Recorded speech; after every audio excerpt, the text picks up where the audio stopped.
I Am a Filipino by Carlos Romulo.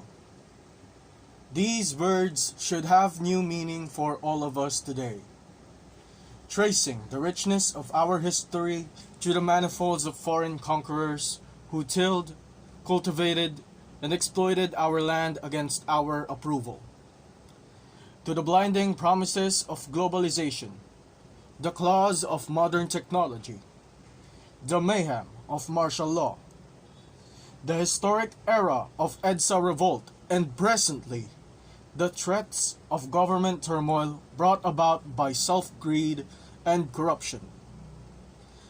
I beg my fellow youth to lend me their ears. I may be a child, but from my own fair share of library visits, I dug the elaborated records of our humble beginnings. We fought our way from oppression to liberty. We perspired blood to regain our freedom. We upheld our right to love and live. Shortly after Spanish regime and Japanese occupation, we sought to establish a culture that we can claim as fully ours. However, the Americans came to our rescue in the guise of education and commonwealth to employ true colors of colonialism. Until now, we savor hamburgers better than our very own adobo.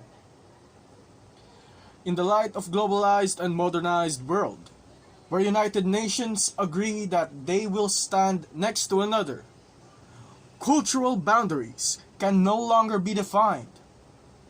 We lost grip of our traditions, imitating customs of foreign start.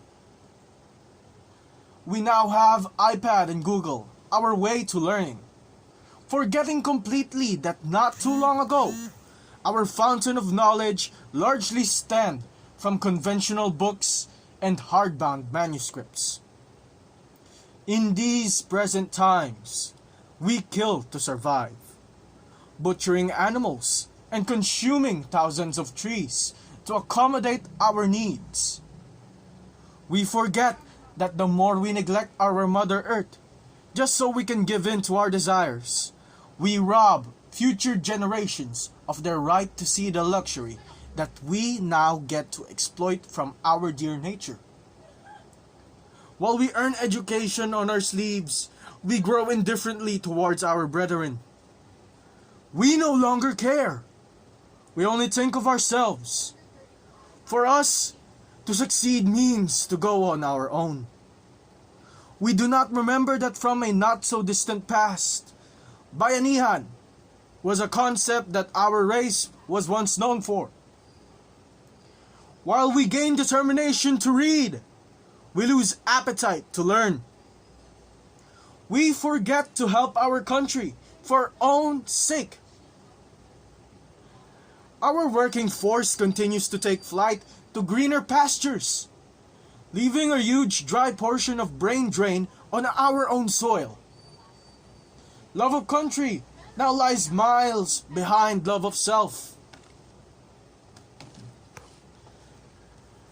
Gusty typhoons must have blown away in vain the lessons of martial law and EDSA revolution.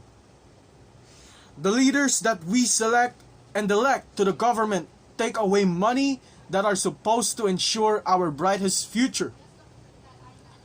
Our leaders choose the dark path of greediness, money, and power, stealing our dreams, shattering our hope, and ruining the happy life that we all ought to have. With all these events simultaneously happening before our very eyes, I already imagine a different picture of our beloved Philippines. That although it is 100 million strong, it is also 1,000 million limp. Orphaned, astray, no nursing arm to go home to. Literally struggling to keep up with the world's pace, alone. This is not the Philippines that the youth of today is supposed to inculcate in their minds. This is not the tale that we trailed for hundreds of years. This is not the pursuit that our ancestors, venerated and unsung heroes alike, had headed to for centuries. In this country, where the environment is blessed with green and abundance, no one deserves to live in poverty. No one deserves to work in another terrain just so his or her family can eat 3 full meals a day. In this state, where promises of justice lie in wait, the laws of the land must see its people standing on equal footing and breeding on similar vein. No one should be detained in the comfort of an air-conditioned room with cable TV, while others are imprisoned in hogs' cages. In this nation, where each person is gifted with talent and intelligence, equal education and employment opportunities must be given to all. No discrimination, no selective recognition, no unequal protection. In this land, where visions of democracy sit on top of all our political affairs, rights and responsibilities must meet on common end, so that nobody will ever cross the line in its people's expense. I may be a child, but I take this chance to address my very own state of the nation.